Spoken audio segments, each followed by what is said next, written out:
ஜெபம் செய்வோம். அன்பும் இரக்கமுள்ள பரலோக தகப்பனே, மனமகிழ்ச்சியான இந்த காலை வேளைக்காக நன்றியோடு ஸ்தோத்திரிக்கிறோம். ஸ்தோத்திரிக்கிறோம். எல்லா உள்ளத்தின் ஆழத்திலிருந்து எல்லாரும் ஸ்தோத்திரம் செலுத்துங்க. இன்னும் ஒரு நாளை நம் வாழ்க்கையில கூட்டி கொடுத்திருக்கிறார். நம்ம உயிரோடு இருப்பது அவருடைய சுத்த கிருபை.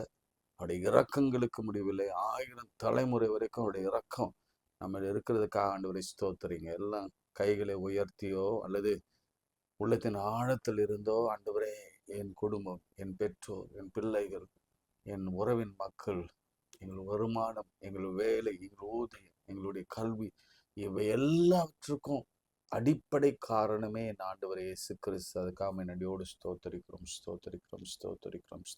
ஆண்டவரே. உள்ளத்தின் ஆழத்திலிருந்து நம்ம ஸ்தோத்தரிக்கிறோம். பாதத்தில் விழுந்து எங்க கண்ணீராலும் பாதத்தை கழுவவும், எங்க விலை உயர்ந்ததை உமக்கு சமர்ப்பிக்கவும் தேவன் அதற்கு நீர் பாத்திரர் அப்பா. எனவே உண்மை நன்றியோடு ஸ்தோத்தரிக்கிறோம். நாங்கள் நிற்பது நிர்மூலமாக நிற்பதும் கர்த்தருடைய கிருபை. உடைய இறக்கங்களுக்கு முடிவில்லை. அவை காலை தோறும் புதிதாக இருக்கிறது. காய் ஸ்தோத்திரம். இயேசுவின் நாமத்தில் செபிக்கிறோம் நல்ல பிதாவே, ஆமென். ஆண்டவர் படைத்த வெற்றியின் நாள் இது. இதில் அகமகிழ்வோம், அக்களிப்போம், அல்லேலூயா பாடுவோம் என்ற பாடலை பாடுவோம். ஆண்டவர் படைத்த வெற்றியின் நாள் இது. இன்று அகமகிழ்வோம், அக்களிப்போம், அல்லேலூயா பாடுவோம். இன்று அகமகிழ்வோம், அக்களிப்போம், அல்லேலூயா பாடுவோம். அல்லேலூயா தோல்வி இல்லை, அல்லேலூயா வெற்றி உண்டு. அல்லேலூயா தோல்வி இல்லை, அல்லேலூயா வெற்றி உண்டு.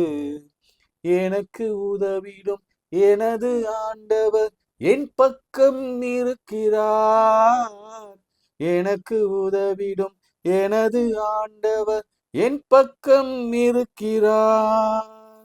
உலக மனிதர்கள் எனக்கு எதிராக என்ன செய்ய முடியும்? உலக மனிதர்கள் எனக்கு எதிராக என்ன செய்ய முடியும்? தோல்வி இல்லை எனக்கு, வெற்றி பவனி செல்வோம்.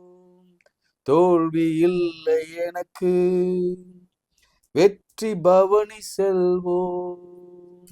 ஆண்டவர் படைத்த வெற்றியின் நாள் இது. இதில் அகமகிழ்வோம், அக்களிப்போம், அல்லேலூயா பாடுவோம். இதில் அகமகிழ்வோம், அக்களிப்போம், அல்லேலூயா பாடுவோம். தள்ளப்பட்ட கட்டிடம் தாங்கிடும் மூளை கல்லாயிற்றே. தள்ளப்பட்ட கட்டிடம் தாங்கிடும் மூளை கல்லாயிற்றே. கர்த்தர் செயல் இது, அதிசயம் இது, கைத்தட்டி பாடுங்களே. கர்த்தர் செயல் இது, அதிசயம் இது, கைத்தட்டி பாடுங்களே. தோல்வி இல்லை நமக்கு, வெற்றி பவனி செல்வோம். தோல்வி இல்லை எனக்கு, வெற்றி பவனி செல்வேன். ஆண்டவர் படைத்த வெற்றியின் நாள் இது. இதில் அகமகிழ்வோம், அக்களிப்போம், அல்லேலூயா பாடுவோம். என்றும் உள்ளது உமது பேரன்பு என்று பறைசாற்றுவோம். என்றும் உள்ளது உமது பேரன்பு என்று பறைசாற்றுவோம். துன்ப வேளையில் கூப்பிட்டேன், துணையாக வந்தீரையா. துன்ப வேளையில் நோக்கி கூப்பிட்டேன், துணையாக வந்தீரையா. தோல்வி இல்லை எனக்கு, வெற்றி பவனி செல்வோம். தோல்வி இல்லை எனக்கு, வெற்றி பவனி செல்வோம். ஆண்டவர் படைத்த வெற்றியின் நாள் இது. இன்று அகமகிழ்வோம், அக்களிப்போம், அல்லேலூயா பாடுவோம். இன்று அகமகிழ்வோம், அக்களிப்போம், அல்லேலூயா பாடுவோம். கைகளை உயர்த்தி, ஆண்டவரே, எங்களுக்கு முன்பாக பெலிஸ்தியர்கள், எங்களுக்கு முன்பாக ரெவிதிமிலே கூடினவர்கள், எங்களுக்கு முன்பாக எத்தனை பேர் எதிர்த்து வந்தாலும் நாங்கள் செய்ய போகிற ஒரே காரியம், கரங்களை உயர்த்தி, எஸ் லார்ட், உம்மை உயர்த்தி பிடிக்க போகிறோம். எங்களுக்கு முன்னே நீங்க போய் கோணரானவளை செய்யும் சபையாக மாற்றுகிறவர். எங்கள் பிரச்சனைகளை காட்டிலும், எங்கள் எதிரிகளை காட்டிலும், எங்கள் வியாதிகளை காட்டிலும், எங்கள் பலவீனங்களை காட்டிலும் என் இயேசு பெரியவர். துன்ப வேளையிலே என் இயேசு பெரியவர். வியாதி வேளையிலே என் இயேசு பெரியவர். கஷ்ட வேளையிலே என் இயேசு பெரியவர். கடன் வேளையிலே என் இயேசு பெரிய பணக்காரர், செல்வந்தர். அவர் இல்லாமையிலே என் இயேசு எங்களோடு இருக்கிறார். எதெல்லாம் இந்த உலகம் இல்லைன்னு சொல்லுதோ, எதெல்லாம் மருத்துவரெல்லாம் முடியாது என்று கைவிடுகிறாங்களோ, யாரெல்லாம் நம்பி துரோகம் பண்ணி துரோகத்தை எடுத்துக்கொண்டு வாழ்க்கையில வாழ்ந்து கொண்டிருக்கிறாங்களோ, அவங்களுக்கு முன்பாக நாங்கள் சொல்வதெல்லாம், எங்கள் இயேசு, என் தகப்பன் பெரியவர். அவர் எனக்காக யாவையும் செய்து முடிப்பார். சொல்லுங்க, நல்ல தைரியமா சொல்லுங்க. அவர் எனக்காக யாவையும், குறித்த நாளிலே எனக்காக யாவையும் செய்து முடிப்பார். அவர் செய்ய நினைத்தது ஒருபோதும் தடைப்படாது. மனுஷனாலே இது கூடாது, ஆனால் என் தேவனால் எல்லாம் கூடும். மனுஷன் கைவிட்டாலும் என் தேவன் ஒருபோதும் கைவிடா. சுவாசமுள்ள மனுஷனை நம்புவதை பார்க்கணும், கர்த்தர் பேரில் நம்பிக்கையா இருக்கிறது நலம் என்று சொன்னதை போல நாங்கள் விசுவாசத்தோடு சொல்கிறோம். நாங்கள் சுவாசமுள்ள மனுஷனை நம்ப மாட்டோம். எங்க கர்த்தரை, சுவாசமுள்ள கர்த்தரை நம்புகிறோம். அவர் எங்களுக்காக யாவையும் செய்து முடிப்பார். இன்னைக்கு எல்லா பலவீனங்களும், சுகவீனங்களும், பிரச்சனைகளும், துன்பங்களும் இன்னைக்கு இதே நொடியில மாறப்போகிறது. இயேசுவின் நாமத்தில் ஜெபிக்கிறோம் நல்ல பிதாவே, ஆமென். பிரியமானவர்களே, யோவான் 20ஆம் அதிகாரம் 1ஆம் வசனத்திலிருந்து, வாரத்தின் முதல் நாள் காலையிலே அதிக இருட்டோடே மகதலேனா மரியாள் கல்லறையினிடத்திற்கு வந்து கல்லறை அடைத்திருந்த கல் எடுத்து போட்டிருக்க கண்டாள். யார் வந்ததுங்களா? நல்லா கவனிச்சுக்கோங்க. மகதலேனா மரியாள் எப்போ வர்றாங்க? முதல் நாள், வாரத்தின் முதல் நாள். டைம் என்ன?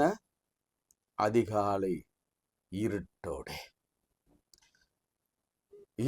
நான் திரும்ப திரும்ப சொல்றேன் உங்களுக்கு. அது ஒருவேளை உங்களுக்கு ரொம்ப பிரச்சனையாக கூட இருக்கலாம். ஏன் எப்ப பார்த்தாலும் அதிகாலை அதிகாலை சொல்ற?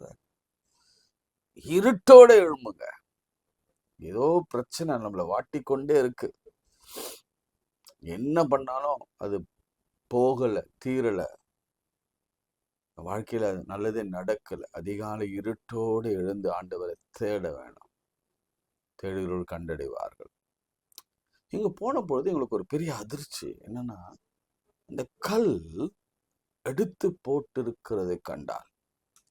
உடனே அவள் ஓடி சீமோன் பேதுருவிடத்திலும் இயேசுவுக்கு அன்பாயிருந்த மற்ற சீஷரிடத்திலும் போய், கர்த்தரை கல்லறையில் எடுத்துக்கொண்டு போய்விட்டார்கள், அவரை வைத்த இடம் எங்களுக்கு தெரியவில்லை என்றார். அப்பொழுது பேதுருவும் மற்ற சீஷர்களும் கல்லறையிடத்திற்கு போகும்படி புறப்பட்டு இருவரும் ஒருமித்து ஓடினார்கள். பேதுருவை பார்க்கிலும் மற்ற சீஷன் துரிதமாய் ஓடி முந்தி கல்லறையிடத்தில் வந்து அதற்குள்ளே குனிந்து பார்த்து சீலைகள் கிடைத்திருக்கிறதை கண்டான். ஆனாலும் அவன் உள்ளே போகவில்லை. சீமோன் பேதுரு அவனுக்கு பின்னே வந்து கல்லறைக்குள்ளே பிரவேசித்து சீலைகள் கிடக்கிறதையும் அவருடைய தலையில் சுற்றியிருந்த சீலை மற்ற சீலையோடு கூட வைத்திராமல் தனியே ஒரு இடத்தில் சுற்றி வைக்கப்பட்டிருக்கிறதையும் கண்டான். முந்தி கல்லறையிடத்திற்கு வந்த மற்ற சீஷனும் அப்பொழுது உள்ளே பிரவேசித்து கண்டு விசுவாசித்தான். சரி, அன்பா, இந்த சிறுஷன் யாரு? இத எழுதினவர் தான். யாரு? அவர் ரொம்ப தன்னடக்கத்தோட அவர் பேரை அவர் சொல்லவே இல்லை. அவர் யாரு? யோவான். இல்ல, எழுதியிருக்கலாம் இங்க அன்பா இருந்த யோவான். ஏன்னா அவர் பேரை அவரு எழுத முடியாதுல்ல, அதனால ரொம்ப அழகா எழுதுறாரு. நாம கூட இல்ல, அந்த மாதிரி தான். சரிங்களா? இப்போ நான் அந்த சீக்வென்ஸை உங்களுக்கு நான் விளக்க விரும்புகிறேன். நம்ம இப்ப முக்கியமா பார்க்க போறது மரியாளை குறித்து தான் பார்க்க போகிறோம். மகதலேனா மரியாள். சரி. உங்களுக்கு ஒரு கேள்வி நான் வைக்கிறேன். யார் இந்த மகதலேனா மரியாள்? அவ எந்த இடத்துல வருகிறா? அவ என்ன செய்து கொண்டிருந்தா? ஆண்டவர் அவளுக்கு என்ன செய்தார்? ஏன் அவ ஆண்டவர் அதிகாலையில தேடி வரணும்? ஏன் கல்லறையில மாத்திரமல்ல, சிலுவையின் அடியில கூட அல்லது ட்ரையல் சமயத்துல ஏன் இந்த மகதலேனா மரியாள் அப்படி போட்ட மரியாட்கள்லாம் கூட இருக்கணும் என்பதெல்லாம் நீங்க கொஞ்சம் யோசனை பண்ணுங்க. ஏன்னா ஏன் அதை முக்கியம் என்று நான் சொல்லுகிறேன் என்று சொன்னால், உயிர்த்தெழுந்த ஆண்டவர் ஃபர்ஸ்ட் காட்சி கொடுத்தது ஒரு பெண்ணுக்கு. அதுதான் மெயின் மேட்டர்ஸ். நீங்க நல்லா யோசிச்சு பாருங்க. ஏதேன்ல ஆதாமை தான் ஆண்டவர் முதல்ல கர்த்தர் உருவாக்கினார். அவன் கண்ணை திறந்து பார்த்து தேவனை தரிசித்தான், அப்பாவை பார்த்தான், பிதாவை பார்த்தான், சர்வ வல்லவரை பார்த்தான். சர்வர் எப்படிப்பட்டவர் என்று அறிந்து கொண்டான். அவருடைய ஆவி, ஆத்ம, சரீர, உடல் எப்படி இருக்கும், எவ்வளவு பெரியவர் அவர், எவ்வளவு மகத்துவமானவர். அவனை மாதிரியே இருப்பார். ஆனாலும் அவருக்குள்ள இருக்கிற இதெல்லாம் நம்மளால எக்ஸ்பிளைன் பண்ணவே முடியாது. இது மரணத்திற்கு பிறகு கிடைக்கப்படுகிற ஒரு பெரிய பாக்கியமான ஒரு காரியங்கள். ஆனா உயிர்த்தெழுந்த பிறகு, இயேசு மரித்து உயிர்த்தெழுந்த பிறகு, அவர் ஒரு புதிய மேனியை, அவர் ஒரு புதிய ஆத்துமத்தை, புதிய ஆவியை தரித்து கொண்ட பிறகு, அவரை பார்த்த கண்கள் ஒரு பெண்ணின் கண்கள் என்பதுல எவ்வளவு பெரிய ஆச்சரியம்ல, பெரிய ஆச்சரியம். அதனாலதான் சொல்ல வரேன், பெண் முதலாவது அந்த பாக்கியத்தை பெற்றுக்கொண்டால், இன்று நான் சொல்லுகிறேன், இந்த 40 நாள் உபவாச முடிவில் ஆண்டவர் உயிர்த்தெழுந்த பிறகு, ஸ்திரியே, தாயே, சகோதரியே, மகளே, ஏன் எனக்கு பேத்தியே அல்லது உங்களுக்கு பேத்தியே, இப்படி மகள் வகையறாக்களை வருகிற எல்லா உறவுகளுக்கும் நான் சொல்கிற நற்செய்தி என்னன்னா, ஆண்டவர் உயிர்த்தெழுந்த பிறகு முதலாவது சந்திக்க விரும்பின நபர் பெண்கள் தான். அதே போல பெண்கள் தான் ஆண்டவரை சந்திக்க இருட்டோட எழுந்து ஆயத்தமாகி சுகந்த வர்க்கங்கள் எல்லாம் கொண்டு போய் அவங்க வந்தாங்க. அதனால தான் அந்த பாக்கியத்தை பெற்றுக்கொண்டாங்க. இன்றைக்கும் நான் சொல்வேன், ஆண்கள் அல்ல, பெண்களுக்கே அப்பேற்பட்ட பாக்கியத்தை கர்த்தர் கொடுத்திருக்கிறார். அதனாலதான் நான் இந்த இந்த இந்த சீக்வன்ஸை சொல்றேன். மரியாள் ஃபர்ஸ்ட் ஏர்லி மார்னிங் வராரு. ஏர்லி மார்னிங் இருட்டோட அப்படின்னா என்ன டைம் இருக்குன்னு யோசிச்சு பாருங்க. ஒரு 4 o'clock, 4 AM வச்சுக்கோங்க. 4 AM உங்களுக்கு தெரியும், இடுகாடு, சுடுகாடு, செமெட்ரி எங்க இருக்குன்னு தெரியும். நீங்க சிட்டியில இருக்கிறவனா இருந்தா நான் உங்களுக்கு சொல்ல விரும்பல. கிராமங்களில் இருக்குன்னா அந்த காலத்து பழக்கம் என்னன்னா, எப்படி நகரத்திற்கு வெளியே, கிராமத்திற்கு வெளியே கிட்டத்தட்ட ஒரு 2 கிலோமீட்டர் ஆகுது, 2 மைல்கள் ஆகுது. டிஃப்ரென்ஸ் உங்களுக்கு தெரியும். நான் குறைஞ்சது சொல்றேன். அவ்வளவு தூரத்துல செமெட்ரிஸ் இருக்கும். ஈவன் இங்க பார்த்தீங்கன்னா, இயேசுவின் கல்லறை ஒரு குகை பக்கத்துல. ஏன்னா நான் ஹோலிலேண்ட் போனதில்லை. இதுல யாராவது ஹோலிலேண்ட் போயிருந்தா உங்களுக்கு தெரிய வரும்னு நினைக்கிறேன். அவரு அந்த ஒரு மாதிரி அந்த மலை பாங்கான இடங்களில தான் அப்போ இருந்திருக்க வேண்டும். அது ஒரு குகையாக இருக்கணும். அது அது அது யாருடையது உங்களுக்கு தெரியும்ல. அவரு அதே கருவறையும் லென்ட்டு தான் ரெண்ட் பண்ணார் ஆண்டவர். கல்லறையும் ரெண்ட் பண்ணார். அவருக்குன்னு சொந்தமா உலகத்துல எதுவுமே இல்லை. சரிங்களா? ஸோ அப்படிப்பட்ட ஒரு இடத்துல தான் வைத்தாங்க. ஒரு கல்லை போட்டு மூடி வைத்திருந்தாங்க. இது முக்கியம். அதே சமயத்துல 4 மணிக்கு எழுந்து புறப்பட்டு வராங்க. ஒரு 2 கிலோமீட்டர் கடந்து வரணும்னா கிட்டத்தட்ட மோர் தென் ½ an hour. ஒரு பெண் வரணும்னா கண்டிப்பா அவங்க பயபக்தியோட நடந்து ஜாக்கிரதையா லைட் எல்லாம் பிடிச்சிட்டு வரத்துக்கு ஒரு 45 minutes ஆகும். சரிங்களா? வந்துட்டு கல்லறையை பார்க்குறாங்க. கல் புறத்து போட்டிருக்கிறது. உள்ள பார்க்குறாங்க, இயேசு சாமியை காணோம். வேகமா திரும்ப ஓடுறாங்க. இப்போ வந்தபொழுது இருந்த அந்த வாக்கிங் பேட்டர்னும் இப்போ போகும்பொழுது கொஞ்சம் பதட்டத்துல கொஞ்சம் ஃபாஸ்ட்டாவே நடக்க ஆரம்பிச்சிருப்பாங்கன்னு நான் நினைக்கிறேன். போய் பேதுருவ பார்க்குறாங்க, யோவான பார்க்குறாங்க. விஷயத்த சொல்றாங்க. திரும்பி வராங்க. இப்போ எத்தனை முறை ஆச்சு? ஃபர்ஸ்ட் டைம் வர்றாங்க 2 kilometres, ½ an hour for example. திருப்பி போகிறாங்க 2 கிலோமீட்டர்ஸ், ½ an hour, 1 hour ஆச்சு. திருப்பி வராங்க ½ an hour, அது ஒரு 2 கிலோமீட்டர்ஸ், 1.5 மணி நேரம் ஆச்சு. யோசிச்சு பாருங்க. யாருக்காக இதெல்லாம்? யாருக்காக? நடையா நடந்து தேய்ந்து போன அப்படி கால்கள் பத்தி பெரிய பெரிய வர்ணிக்கிறவங்கள நம்ம பார்த்துருக்கோம். இந்த இந்த இந்த இந்த இந்த பெண்மணி ஆண்டவரை தரிசிக்க எத்தனை முறை நடக்க வேண்டியதா இருந்தது. பேதுரு வந்தார், ஓடி வந்தார். அதுல கூட நீங்க அந்த வித்தியாசத்தை பார்த்தா உங்களுக்கு தெரியும். பேதுரும் யோவானும் புறப்பட்டாங்க, வேகமா புறப்பட்டாங்க. முந்தி ஓடி வந்தது யோவான். அவன் வேகமா ஓடி வந்து கல்லறை நின்ட்டான். ஏன்னா கல்லறைக்குள்ள போக பயம், பிசாசு இருக்குமோ, ஆவி இருக்குமோ, ஆவேசம் இருக்குமோ. ஆனா நம்ம பேதுரு எப்பவுமே தைரியசாலி. அவர் கொஞ்சம் ரகட் ஆளு. அவர் என்ன பண்ணார், நேரா உள்ள போய் பார்க்குறாரு. அதுக்கப்புறம் டேய் பயப்படாதடா உள்ள வா அப்படின்னு தான் திரும்ப யோவான் உள்ள போறாரு. இதுல மரியாள் உள்ள போனாங்களா இல்லையான்னு நமக்கு தெரியாது. ஆனா வெளியே நின்று அழுது கொண்டிருந்தாங்க. அது மட்டும் தான் நமக்கு தெரியும். இப்போ பாருங்க, போயிட்டாங்க. நான் சொன்னது எப்படி? அவங்க வந்தாங்க ½ an hour, அவங்க போனாங்க ½ an hour, திருப்பியும் வந்தாங்க ½ an hour, 1.5 மணி நேரம் ஆயிடுச்சு. திரும்ப இவங்க பேதுரு அங்கிருந்து போயிட்டாங்க. அடுத்து வாசிக்கிறோம் பாருங்களேன். பின்வந்த சீஷர் தங்கள் இடத்திற்கு திரும்பி போனார்கள். மரியாள் கல்லறையின் அருகே வெளியே நின்று அழுது கொண்டிருந்தார். அப்படி அழுது கொண்டிருக்கையில் அவள் குனிந்து கல்லறைக்குள்ளே பார்த்து, இயேசுவின் சரீரம் வைக்கப்பட்டிருந்த இடத்திலே வெள்ளுடை தரித்தவளாய் 2 தேவ தூதர்கள் தலைமாட்டில் ஒருவனும் கால்மாட்டில் ஒருவனும் உட்கார்ந்திருக்கிறதை கண்டார். நீங்க என்ன கேட்பீங்கல்ல, அதிகாலையிலே தேடுகிறதுல என்ன பலன்? ஆண்டவரை தேடுறதுனால என்ன பெனிஃபிட்? காத்திருக்கிறதுனால என்ன பெனிஃபிட்? நாங்க காத்திருக்கோம். இப்போ நான் ஒரு சின்ன எக்ஸ்பிளனேஷன் சொல்ல பாருங்க.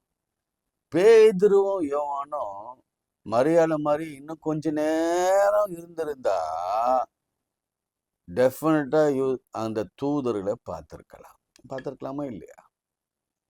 வந்தாங்க, பார்த்தாங்க, இல்லைன்னு பயந்து ஓடி போயிட்டாங்க. ஆனா இந்த அம்மா காத்திருந்ததுனால பரலோகம் ஒரு ஆணை பிறப்பிக்குது. என்ன ஆணை? என் மக அழுறா. என்ன ஆணை? என் மக தேடுறா. என்ன ஆணை? என் மக நடுங்குறா. நீ போய் சொல்லுங்க. எப்படி காபிரியேல் வந்தாரோ, எப்படி தேவதூதர், எப்படி ஆபிரகாமிலிருந்து யாக்கோபிலிருந்து யோசேப்பிலிருந்து எல்லாருக்கும் தேவதூதர் கிடியோன், நியாயாதிபதிகள் காலத்துல கிடியோன் வந்தாரோ, அதே மாதிரி இயேசு கிறிஸ்து உயிர்த்தெழ எழுந்த பிறகு கர்த்தர் 2 தூதர்களை அனுப்புறார். யாருக்காக? எஸ்பெஷலி மகதலேனா மரியாளுக்காக. இந்த சான்ஸ இந்த 2 ஆம்பளைங்க மிஸ் பண்ணிட்டாங்க, பேதுருவும் யோவானும். பிரியமானவர்களே, கர்த்தருக்கு காத்திருக்கிறவர்கள் ஒரு நாளும் ஏமாந்து போக மாட்டாங்க. நடக்கிறதெல்லாம் தப்பா இருக்குது, நான் கேட்கறதெல்லாம் கிடைக்கல, நான் விரும்புறதெல்லாம் எனக்கு கிடைக்கல, என் கடன் எல்லாம் அடைக்க முடியல, என் வேதனை மாறல, என் துன்பம் மாறல, என் கண்ணீர் மாறல. நான் ஒன்று சொல்றேன் பாருங்க, உங்களுக்கு இங்க காத்துருங்க. பரலோகத்திலிருந்து ஒரு பதில் முதலாவது எப்படி வரும்னா தேவதூதர் வழியாக. எப்படி 91ஆம் சங்கீதத்துல ஃபர்ஸ்ட் ஆஃப் ஃபுல்லா தேவதூதரை வச்சுதான் ஆண்டவர் மனுக்குலத்தை டீல் பண்ணுவாரு. ரொம்ப ஆபத்து நாளிலே கர்த்தர் அவனோடு இருந்து அவனை தப்புவித்து அவனை கனப்படுத்தி நீடித்த நாட்கள் அவனை திருப்தியாக்கி ரட்சிப்பை காணும்படி செய்வார். செகண்ட் ஆஃப் தான். ஆனா ஃபர்ஸ்ட் ஆஃப் தேவதூதர் அனுப்பப்பட்டாங்க. வசனம் என்ன சொல்லுதுன்னா, அவர்களை நோக்கி, ஸ்திரீயே ஏன் அழுகிறாய் என்றார். அதற்கு அவன், என் ஆண்டவரை எடுத்து கொண்டு போய்விட்டார்கள், அவரை வைத்த இடம் எனக்கு தெரியவில்லை. இவளை சொல்லின பின்பு திரும்பி இயேசு நிற்கிறதை கண்டாள். ஆனாலும் அவர் இயேசு என்று அறியாதிருந்தார். இப்போ தெய்வத்தூளுடைய பாட்டு முடிந்தது. பார்த்ததோட முடிந்தது. அவங்களோட கூட பேசினதோட கூட முடிந்தது. அதான் சொல்ல வரேன், என் ஆண்டவரே வருவார். நீங்க விசாரத்தோடு ஆண்டவரை தேடும் பொழுது, வேதனையில் இருக்கும் பொழுது, துன்பத்தில் இருக்கும் பொழுது, வருத்தத்தில் இருக்கும் பொழுது, சஞ்சலத்தில் இருக்கும் பொழுது உங்களை விசாரிக்கிறவர் வருவார். நான் மீதி பகுதியை நாளைக்கு சொல்றேன். ஒரு இம்பார்ட்டன்ட் பகுதியை சொல்றேன். ஏன்னா நான் எங்க நிறுத்த விரும்புறேன்னா, ஆண்டவர் இன்னைக்கு வருவார், உங்க தேவைகளை சந்திப்பார், உங்க ஜெபத்தை கேட்பார், உங்களுக்கு பதில் கொடுப்பார், எஸ் சொல்வார், காட்சி கொடுப்பார், எல்லாம் செய்வார். ஆனா இங்க ஒரு விஷயம் வருது பாருங்களேன். என்னை தொடாத 17ஆம் வசனத்துல, இயேசு அவளை நோக்கி, என்னை தொடாதே, நான் இன்னும் என் பிதாவிடத்திற்கு ஏறி போகவில்லை. நீ என் சகோதரத்துல போய் என் பிதாவிடத்திற்கும் உங்கள் பிதாவிடத்திற்கும் என் தேவனிடத்திற்கும் உங்கள் தேவனிடத்திற்கும் ஏறி போகிறேன். என்னை தொடாத. ஐயோ, நீங்க சொல்லலாம், எவ்வளவு நேசிச்சார் ஆண்டவர். ஆனா மரியாள் காலை தொடும் பொழுது ஏன் வேண்டாம் என்று சொன்னார். அவருக்கு பெண்கள் பிடிக்காது.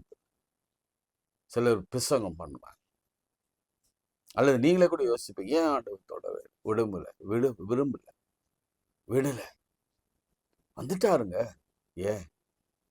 நாளைக்கு அதை நம்ம பார்ப்போம். ஆனா இன்னைக்கு ஒரு காரியத்தை உங்களுக்கு சொல்றேன். கர்த்தரை தேடுகிறவர்களுக்கு ஒரு நன்மையும் குறைபடாது. கர்த்தரை தேடுகிறவர்களுக்கு கர்த்தர் பிரத்யேகமாக அவர் காட்சி கொடுத்து தேவைகளை சந்திப்பார். அவர் கேட்பார், ஏன் அழுகுற?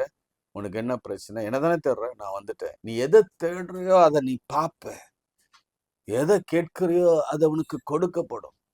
எதை தேடுறையோ அதை நீ கண்டடைவ. வாழ்க்கையில வியாதி, பலவீனங்கள், சோர்வுகள், மரணம், பயங்கள், பிள்ளைக்கான தேடுதல், பிள்ளைக்கான சுக வாழ்வு, வேலை, படிப்பு, கல்வி, எதிர்காலம், ப்ரமோஷன், டிரான்ஸ்பர், பிசினஸ்ல எழுச்சி, எல்லாவற்றையும் நான் சொல்றேன். இந்த 40 days காத்திருந்த இன்றைக்கு ஒரு பதில்.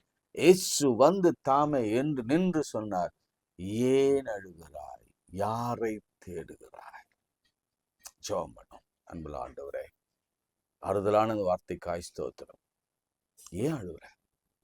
ஆகார பார்த்து அதானே கேட்டீங்க, ஏன் அழுகுற? அண்ணாளுடைய கண்ணீரை தானே பார்த்தீங்க, எசேக்கியாவின் கண்ணீரை பார்த்தீங்கல்ல, ஏன் அழுகிறாய்? பைபிள் அழுதவங்க எல்லாம் கண்ணீரையும் கண்ணீரை பார்த்துட்டு அப்படியே போடுறவங்க இல்ல. நீங்க துருத்தில் அல்லவா நீங்க வைத்திருக்கிறீங்க. அதுக்கு ஒரு கணக்கு அல்லவா இருக்கிறது. அப்படி கணக்குன்னா என்ன? ஒரு கணக்கு மாத்திரம் இல்ல, அந்த கணக்கை ஈடு செய்கிறவர், அந்த கணக்குக்கு பதில் கொடுக்கிறவர், அந்த விலைக்கு அந்த கண்ணீர் துளிக்கு பதில் கொடுக்கிறவர்.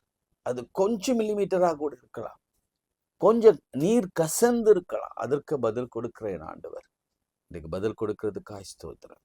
ரியலி இன்னைக்கு பதில் வரும் நாள். இன்னைக்கு ஜெயம் வரும் நாள், சுகம் வரும் நாள், ஆரோக்கியம் வரும் நாள், பணம் தேவைகள் சந்திக்கப்படும் நாள், வேலை வரும் நாள், உயர்வு வரும் நாள், தேவைகள் எல்லாவற்றையும் ஆண்டவர் பார்த்துக் கொள்வார். எல்லா துதிகனமை உமக்கு சொல்லும்.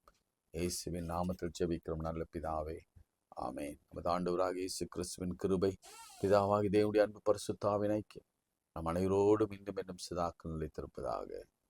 ஆமென். God bless you.